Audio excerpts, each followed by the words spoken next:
Bismillahirrahmanirrahim. Assalamualaikum warahmatullahi wabarakatuh.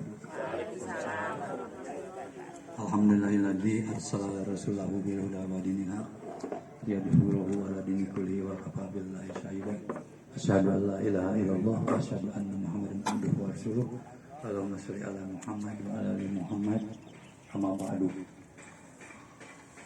Terlebih dulu mari kita panjatkan puji dan syukur kehadirat Allah Subhanahu wa taala atas perkenannya kita semua berkumpul di sini dalam rangka melaksanakan kegiatan rutin setiap hari Ahad, latihan olahraga dalam rangka mencapai sehat dan bugar. Selawat serta salam semoga selalu tercurah limpahkan kepada junjungan kita Nabi besar Muhammad Shallallahu Alaihi Wasallam, kepada keluarganya, para sahabatnya, termasuk insya Allah segenap kita semuanya termasuk di dalamnya. Ibu-ibu dan bapak-bapak, ceramah kali ini berjudul tentang memperingati Hari Lansia Nasional. Ini dilaksanakan setiap tanggal 29 Mei. Mengapa saya mengambil tema ini? Karena ternyata setelah dicek barusan, seluruh anggota bugar ini masuk ke lansia gitu. Tadinya saya kira Bu Nia hanya satu-satunya Bu Nia yang belum, tapi ketika ditanya tadi sudah usianya sudah 46. Jadi artinya sudah masuk semua ke kriteria lansia. Hanya ada yang pra lansia, yaitu 45 sampai 59, ada yang lansia 60 sampai 74, ada lansia tua 75 sampai 90. Lansia yang tua sekali itu belum ada kita 90 ke atas. Ya mudah-mudahan ke depan mungkin ada lah gitu.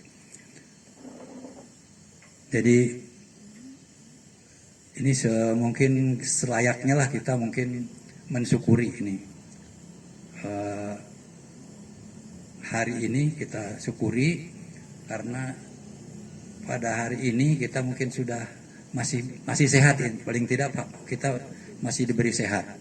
Sampai usia yang kalau saya mungkin sudah 74, yang lain juga sama, alhamdulillah sampai ke usia hari ini masih diberi sehat.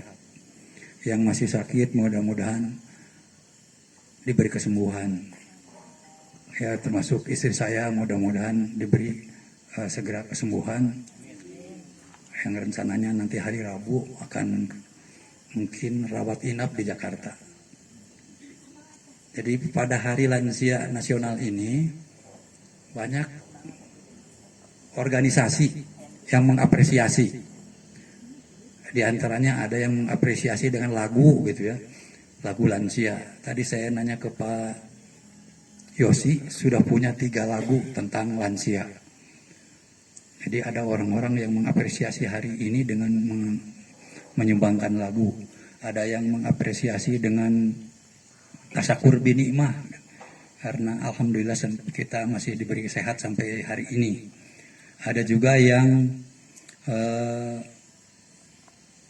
kalau di WA apresiasinya dengan stiker. Ya, Pak Yosi katanya punya stiker banyak tentang Hari Lansia Nasional.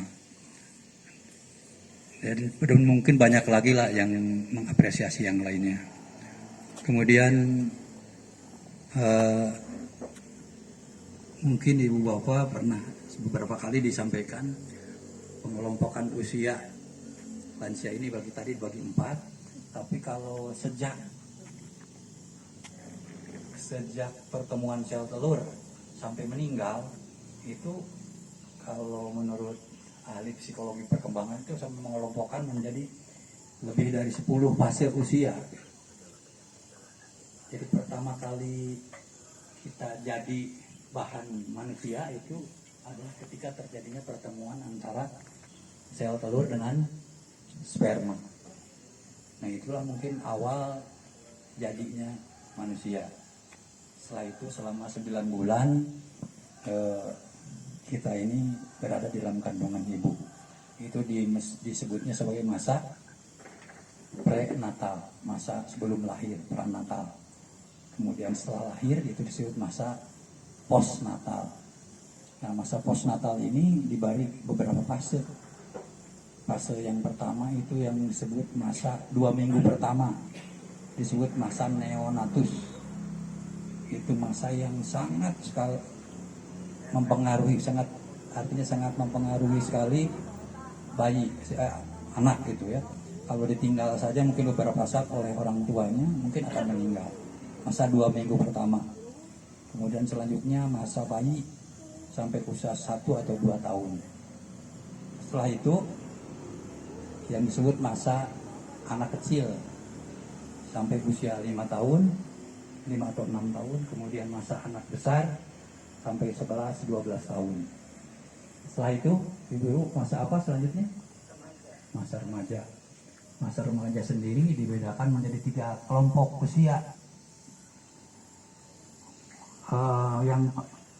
Yang paling awal masa remaja itu disebut masa pra remaja atau masa pubertas, 11 sampai 14 lah kira-kira begitu. Itu masa yang sangat untuk anak-anak psikologinya sangat bergejolak lah gitu. Kemudian masa remaja awal antara 14 sampai 17 dan selanjutnya adalah remaja akhir sampai kalau laki-laki sampai 21. Selanjutnya setelah remaja akhir adalah masa dewasa sampai 45 barangkali ya. Setelah itu 45 sampai 9 sudah masuk pra lansia dan selanjutnya sampai lansia tua sekali. Nah, ibu-ibu dan bapak-bapak, mengapa kita atau ibu-ibu bapak ikut latihan di sini?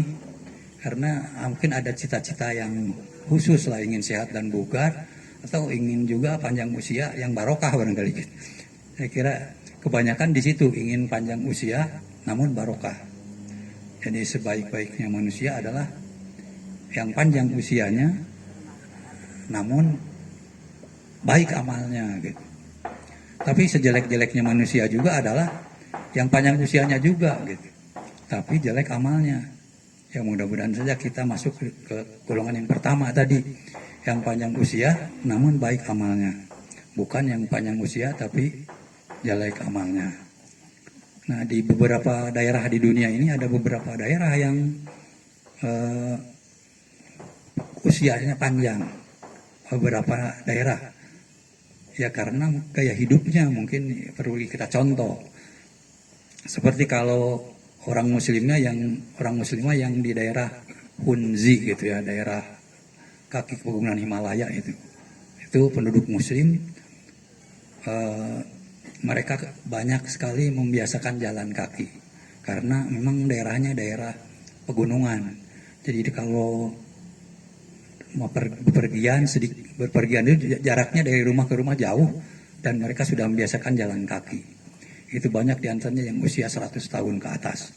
Ada juga daerah lain ya non muslim seperti di Spanyol itu ya. Kemudian Jepang, Okinawa, itu memang non-muslim. Tapi gaya hidupnya kalau ditinjau dari budaya Islam ya sudah Islami begitu. Sosialnya mah gitu. Nah itu barangkali Ibu Bapak kita ingin seperti ke sana. Mudah-mudahan kita dikabulkan, ingin panjang usia yang barokah. Dengan semakin memahaminya tentang ilmu kesehatan, jumlah penduduk lansia di dunia ini semakin bertambah, semakin banyak. Dan ini juga jadi masalah. Masalahnya ya masalah negara juga, karena makin banyak lansia ya makin banyak juga yang permasalahannya, terutama yang berkaitan dengan kesehatan, kemudian kehidupan juga gitu. Kemudian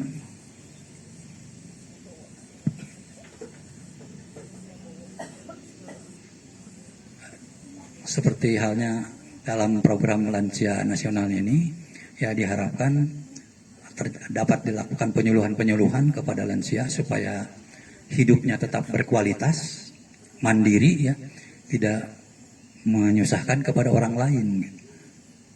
Alhamdulillah kalau di Bugar kebanyakan sudah seperti itu, mandiri, tetap berkualitas, tidak menyulitkan atau menyusahkan ke orang lain. Kemudian karakteristik lansia pada umumnya adalah ini banyak sel mati, dan untuk regenerasinya tidak seperti kaum muda, jadi lebih lambat, sehingga kita harus lebih hati-hati lagi menghadapi kehidupan ini.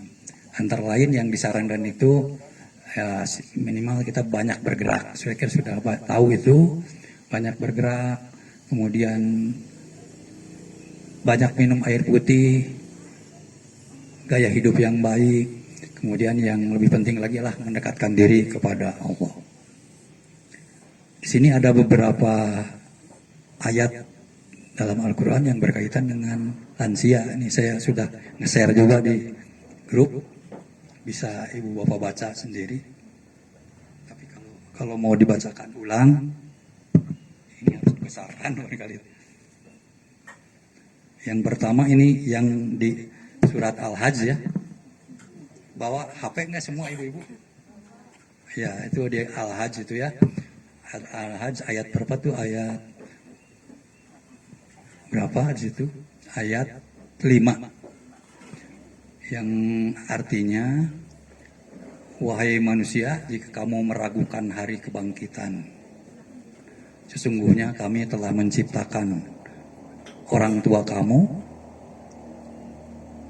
Nabi Adam, dari tanah, kemudian kamu sebagai keturunannya kami ciptakan dari setetes mani, lalu segumpal darah, lalu segumpal daging, baik kejadiannya sempurna maupun tidak sempurna, agar kami jelaskan kepadamu tanda kekuasaan kami dalam penciptaan.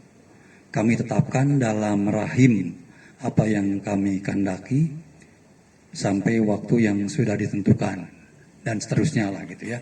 Kemudian satu lagi ayat yang sering didiskusikan juga dengan Pak Haji Ujang, yaitu Ar-Rum 54. Pak Haji Ujangnya itu karena sudah sering diulang-ulang itu, yang intinya bahwa kita ini dilahirkan dalam keadaan lemah, nanti akan menjadi kuat, bertambah dewasa, tambah berkembang, dan nanti di akhirnya juga akan kembali lagi lemah. Gitu. Kira-kira itu. Jadi tugas kita mungkin dalam olahraga atau dalam organisasi kita menghambat agar kelemahan yang terjadi jangan terlalu cepat. Gitu. Kalau bisa tidak sampai pikun, kalau bisa mah gitu ya, pikun yang wajar lah gitu. Apalagi kalau ada yang menyatakan namun rajin baca ayat Al-Quran, mudah-mudahan itu sampai pikun. Ya, itu saja barangkali yang dapat sampaikan, termasuk metode belajar kita juga beda ini dengan metode belajar pada anak-anak dan orang dewasa. Kalau anak-anak mah pada umumnya itu sedang dalam proses perkembangan. Jadi belajar itu terus untuk berkembang. Jadi semakin berkembang, kemudian pada saat dewasa itu terjadi puncak perkembangan kita gitu ya. Tapi setelah dewasa, pada masa lansia terjadi penurunan kualitas. Gitu. Dan kalau untuk lansia ini belajar juga mungkin harus disesuaikan dengan kemampuan usia. Kadang-kadang kalau sudah tidak kuat mungkin istirahat, kadang-kadang ngantuk tidur dulu mungkin. Barangkali nanti ada yang mau ditanggapi. Sekian saja, mohon maaf atas kekurangan. Billahi taufik wal hidayah. Wassalamualaikum warahmatullahi wabarakatuh. Waalaikumsalam warahmatullahi wabarakatuh. Ya, saya kembalikan.